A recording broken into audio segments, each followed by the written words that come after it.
எகிப்துல இருக்க ஒருத்தன் டக்குன்னு அதிபதி ஆகணும்னா முடியாதுங்க.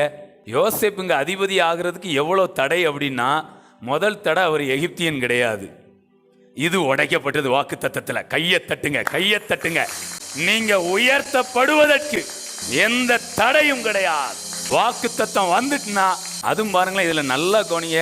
எகிப்தியருக்கு எபிரேயர்னா ரொம்ப பிடிக்கும் கிடையாது, அருவருப்பானவைங்க. அருவருப்பை கூட அரியணையில் அமர்த்துகிற தேவன். வாக்கு தத்தத்துக்கு எவ்வளவு பவர் இருக்கு பாத்தீங்களா? அருவருப்பா நினைக்கிறவங்க மத்தியில அரியணையில் அமர்த்தி அழகு பார்க்கிறவர். ஒரு சின்ன பிள்ளை பிறந்துச்சு சைக்கிள் 16ல்.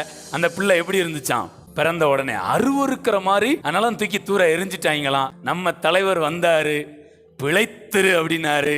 மகா சௌந்தரியவதியாய் ஒரே வார்த்தை.